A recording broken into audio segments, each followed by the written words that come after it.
रायगड, महाराष्ट्रासह देश विदेशातील ताज्या बातम्या पाहण्यासाठी मॅक्स इंडिया लाईव्ह चॅनलला सबस्क्राईब करा आणि बेल आयकॉन दाबायला विसरू नका. अधिकारी माझे सर्व सहकारी ज्यांनी माझ्यासाठी सर्व काही सोडून माझ्यासोबत आले त्यांच्याशी एकदा चर्चा करेल, त्यांच्याशी एकदा बैठक घेईल, एकदा नाही दोनदा बैठक घेईल आणि मग ठरवू काय करायचं पुढे. महानगरपालिकेच्या निवडणुका तोंडावर आहे. अशा परिस्थितीमध्ये भाजप तुम्हाला गळाला लावून पुन्हा पक्षात घेण्याच्या तयारीत आहे. मात्र दुसरीकडून काही विरोध पण होत आहे असं देखील चर्चा आहे. विरोध आहे टीव्हीवाल्यांनाच आणि मीडियावाल्यांना केला, आमच्यात काही विरोध नाही. त्यांच्याबद्दल मी कुठं काही बोललो नाही किंवा कुठं काही हे केलं नाही. गैरसमज असेल नसेल तर बसून ते निपटत येईल. पण अजून मी काही पक्षाबद्दल किंवा नेत्याबद्दल बोललो नाही. कोणाचा मला विरोध असण्याचं काही कारण पण नाही. की तुम्ही भाजपमध्ये जाणार आहात? अजून काही तसं ठरलेलं नाही. तेच नाही म्हणजे मी एक सांगायचं किंवा कोणाबद्दल मी असं काही चुकीचं बोललो नाही किंवा वागलो नाही. आणि तुम्हाला जर असं वाटत असेल किंवा तुम्हीच निर्माण करता की यांचा विरोध आहे त्यांचा विरोध आहे, त्यांचं माझं रोज कार्यक्रमात भेट होती, कार्यक्रमात येतोय बोलतोय आणि इतके वर्ष आम्ही सोबत राहिलो. त्याच्यामुळे त्यांचं आणि आमचं काही वाद व्हायचं कामच नाही. मी त्यांच्याबद्दल कुठं काही बोललो पण नाही.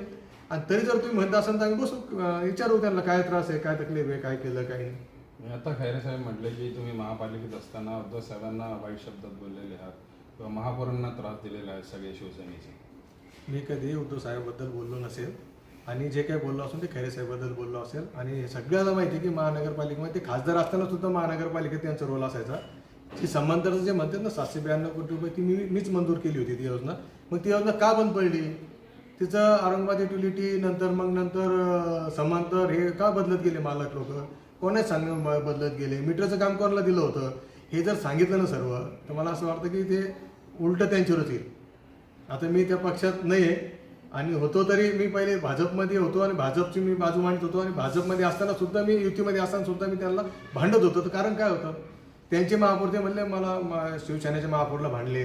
2 लेडीज महापौर होत्या, 3 जेंट्स होते, त्यांना सगळ्याला जर मी 4-4, 5-5 महापौरला जर भांडू शकतो शिवसेनेच्या तर त्याच्यावर लक्ष देतो तुमच्या की मी तिथं काही कमी हे नाही, मी पण पॉवरफुलच आहे तिथं. आणि त्यांना भांडत होतो. कशासाठी भांडत होतो? युतीत असताना का भांडत होतो की नागरिकाला पाणी मिळालं पाहिजे शहराच्या.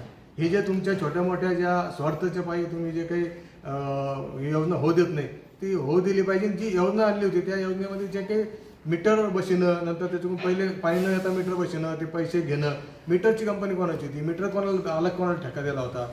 आणि समांतर रद्द होताना एकमेव नगरसेवक होतो मी, एकमेव नगरसेवक. मी सांगितलं होतं की जायकवाडीपासून तर आपल्या पंप हाऊसपर्यंत जी लाईन टाटाला दिलं होतं समांतराला जो पाठ 150 कोटी आणायचा तर तो तसंच ठेवा, बाकी रद्द करा. एकही शिवसेनेचा किंवा भाजपचा किंवा काँग्रेसचा किंवा राष्ट्रवादीचा नगरसेवक त्या बोलला नव्हता. त्यावेळेस आयुक्त बकोरिया होते आणि मी त्याच्यात बकोऱ्यावर आरोप सुद्धा लावला होता की बकोऱ्याने कुठंतरी हे समांतरवाल्याची यांनी डील केला आणि रद्द केली, कारण ती योजना त्याला परवडणार नव्हती. लेट झाल्यामुळं त्याचे रेट वाढले होते म्हणून ते सोडून द्या किंवा ही रद्द करावं म्हणून त्याने काही लोकांना काही अधिकार हाताशी धरून काही आर्थिक व्यवहार करून ही रद्द म्हणजे बंद करण्याचा प्रयत्न केला होता. तर मी त्यांना सांगितलं होतं की जायकवाडीपासून आज बी आपल्या शहराला पाणी येत नाही. त्याचं कारण एकमेव आहे की जायकवाडीपासून आपल्या पंप हाऊसपर्यंत आपल्या खरोळ्यापर्यंत पाणी आलं नाही म्हणून आपल्याला हा वेळ होतो किंवा लेट होतं. जर ती लाईन त्यावेळेस तशी ठेवली असती, मी एकमेव नगरसेवक होतो की ते ठेवा म्हणून सांगत होतो की तेवढं काम किर्लोस्करला दिलं होतं आणि स्टँडर्ड रिपोर्टेड कंपनी होती, चांगलं काम करणार होती.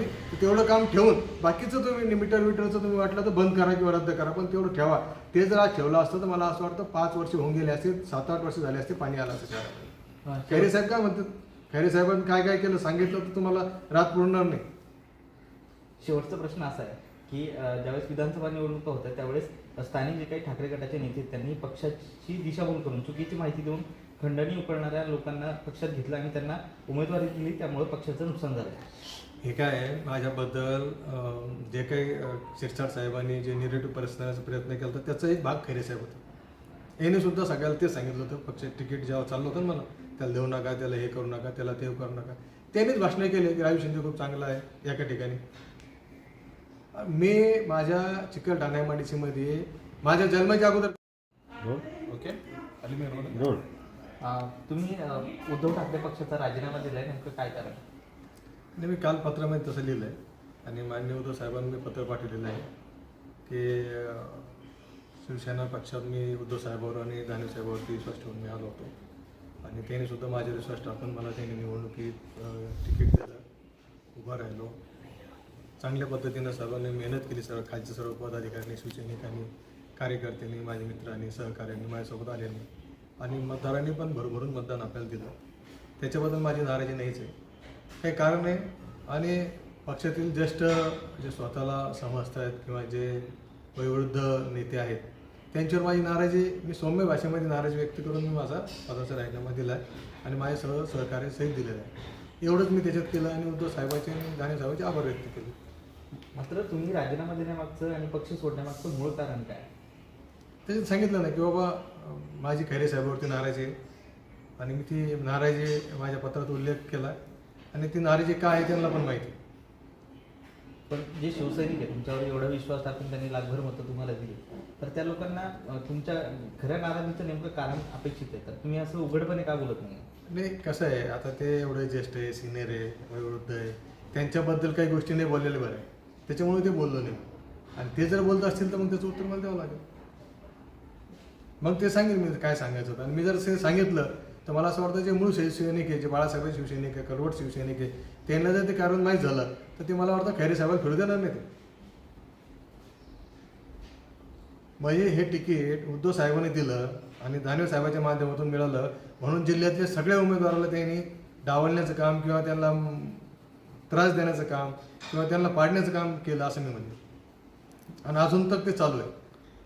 टॉर्चर करण्याचं काम कार्यकर्त्याला, आता मी पदाधिकाऱ्याला, कालच्या त्या शोभायात्रेमध्ये एक आमची पश्चिमची बैठक होती. त्या बैठकीमध्ये पार्टीची बैठक होती. त्या बैठकीमध्ये सर्व पदाधिकारी होते. बैठक संपल्यानंतर खैरेसाहेबांनी मी सगळ्याला बघितलं म्हणे आता जे जे आले उद्या त्या शोभायात्रे सगळे आले पाहिजे. अरे तुम्ही दादागिरी कसं काय करू शकता? शोभायात्रा, उत्सव, रॅली ही जे त्याचा मनाचा प्रश्न असतो ते त्याला गेला नाही गेला त्याचं स्वतःच हे असतं. पण तुम्ही दादागिरी करून नाही म्हणू शकत त्यांना. आणि नंतर मग यांनी बैठक घेतली तर मग ह्या बैठकीला तुम्ही कसे गेले, ह्या बैठकीला धने आले. कार्यकर्त्याला टॉर्चर करण्याचं काम हे मी नाही सहन करू शकत किंवा मी तसं याच्यात काम केलेलं नाही. म्हणून कार्यकर्त्याला तुम्ही प्रेमानं, गोडीनं त्यांच्याकडून काम करून घ्या. पक्षाच्या बैठकीला नाही त्याचा प्रोटोकॉल आहे, त्याचं जबाबदारी त्याला यावंच लागेल. पण तुम्ही दुसऱ्या कार्यक्रमाला या म्हणलं, माझ्या स्वतःच्या पर्सनल कार्यक्रमाला असेल किंवा अजून आलंच पाहिजे हे काही बंधन नाही टाकू शकत. म्हणून त्या कार्यक्रमाला सुद्धा मी निघेलो.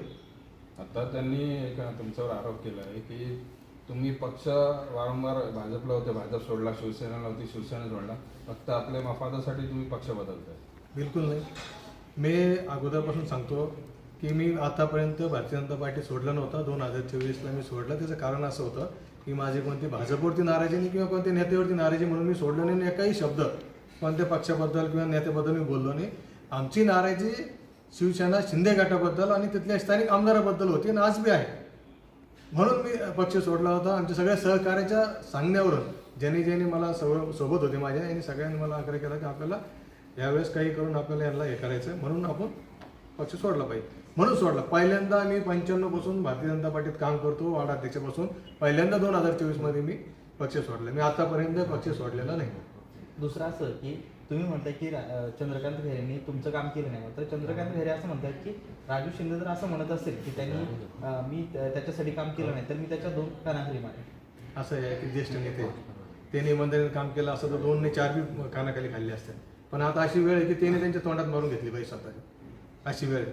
मग त्यांना ते काय बोलते त्यांच्याकडे जास्त लक्ष दिलं नाही पाहिजे आता मला असं वाटतं. त्यांनी तुमच्या मार्फत इनडायरेक्ट अंबादास दानवेवर आरोप केलेले की परस्पर तिकीट मागणारे लोक सगळे हे पक्ष सोडून गेलेले. त्यांचा कसं आहे, त्यांची ती खतखत असते की